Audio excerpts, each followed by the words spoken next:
मैं आपको यह बताना चाहता हूं कि हिंदुस्तान के युवाओं के लिए, आदिवासी युवाओं के लिए, पिछड़े वर्ग, दलित, गरीब, जनरल कास्ट के युवाओं के लिए कांग्रेस पार्टी क्या करने जा रही है।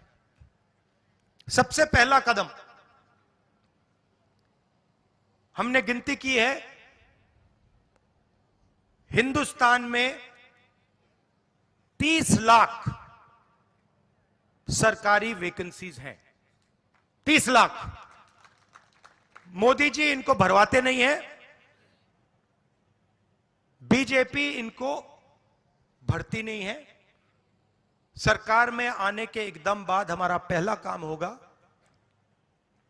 कि 90% को 30 लाख सरकारी नौकरियां हम दे देंगे।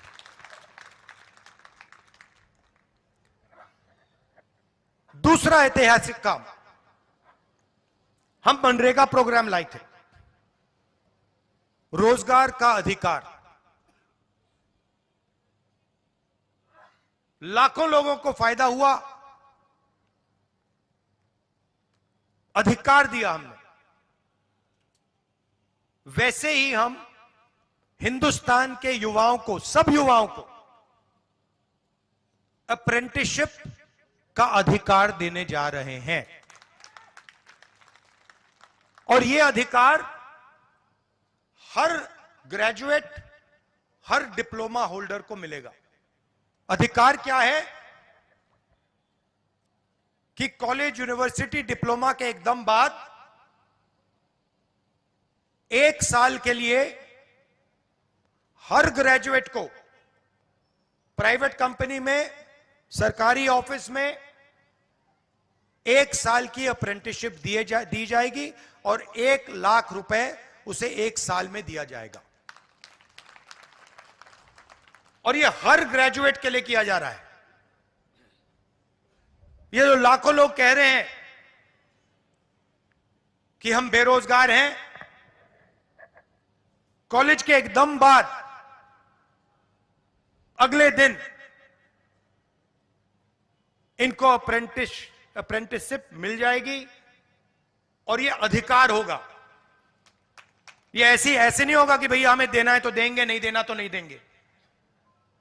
यह मनरेगा जैसा अधिकार होगा, कानूनी अधिकार अप्रेंटिसशिप का आपको दे रहे हैं।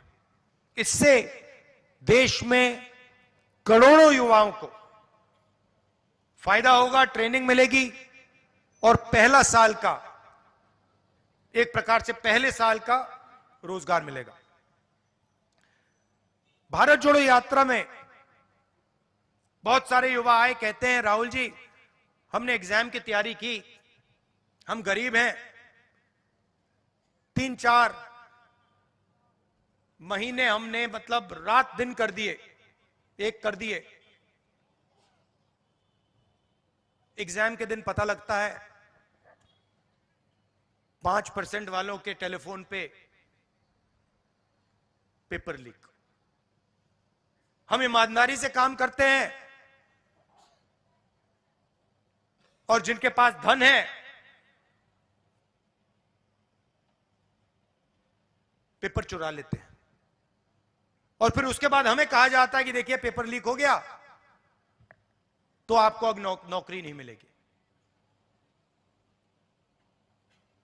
पुलिस की भर्ती में होता है, पटवारी, सब भर्तियों में होता है। तो हम एक नया कानून लाएंगे, पेपर लीक के खिलाफ एक कानून, जिसमें हम एग्जाम दिलवाने का तरीका स्टैंडर्डाइज कर देंगे कि एग्जाम होगा तो ये जो आउटसोर्सिंग होती है, प्राइवेट कंपनियों को पकड़ा दिया जाता है, ये आउटसोर्सिंग नहीं होगी। एग्जाम सरकारी संस्था करेगी और इस प्रकार से करेगी। और अगर इस प्रकार से नहीं किया और अगर पेपर लीक हो गया तो फिर कानूनी कार्रवाई ऐसी होगी कि दूसरी बार नहीं होने वाला है। चौथी चीज, युवाओं के लिए बहुत सारे युवा उबर, ओला, डिलीवरी का काम करते हैं। इसको अंग्रेजी में गिग वर्कर्स कहते हैं। और राजस्थान में हमने इनके लिए कानून बनाया था, इनकी रक्षा के लिए, इनकी पेंशन के लिए, इनकी सोशल सिक्योरिटी के लिए। जो कानून हमने राजस्थान में बनाया था, वही कानून हम पूरे हिंदुस्तान में लागू करने जा रहे हैं कि जो ड्राइवर का काम करता है, सिक्योरिटी गार्ड का काम करता है, उबर का काम, ओला का काम, ये पिज्जा डिलीवरी जो होती है, ये जो सब युवा हैं, इनकी रक्षा हो, इनका एक प्रकार से पेंशन हो, सोशल सिक्योरिटी हो, और इनको एक दिन में सड़क पे ना करा जा सके। तो इसके लिए हम एक हिंदुस्तान में एक कानून बना रहे हैं। और पांचवी चीज, यह भी ऐतिहासिक चीज, नरेंद्र मोदी जी ने स्टार्टअप इंडिया किया, स्टैंड अप इंडिया किया, मेक इन इंडिया किया, कोई फर्क नहीं पड़ा। वो सारा का सारा 2-3 अरबपति उठा के ले गए। नरेंद्र मोदी जी की मार्केटिंग जरूर कर दी, टीवी पे उनका चेहरा जरूर दिखा दिया, मगर जो युवा हैं उनको ना स्टार्टअप मिला, ना मेक इन इंडिया मिला। तो हमने 5,000 करोड़ रुपए स्टार्टअप्स के लिए एक फंड बनाया है, और हर डिस्ट्रिक्ट में यह फंड रहेगा। 10 करोड़ रुपए स्टार्टअप्स के लिए, गरीबों के लिए यह फंड दिया जाएगा। तो गरीब युवा हैं, बेरोजगार युवा हैं, ये अगर छोटा सा बिजनेस शुरू करना चाहते हैं, काम करना चाहते हैं, तो ये स्टार्टअप फंड उनकी मदद के लिए किया जा रहा है।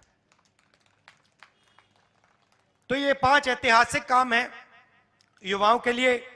भर्ती भरोसा, 30 लाख वैकेंसीज भरना, पहली नौकरी पक्की, अप्रेंटिसशिप वाला कानून, पेपर लीक से मुक्ति, पेपर लीक वाला कानून, गिग वर्कर्स के लिए सोशल सिक्योरिटी, और युवा रोशनी 5,000 करोड़ रुपए डिस्ट्रिक्ट्स में स्टार्टअप्स के लिए।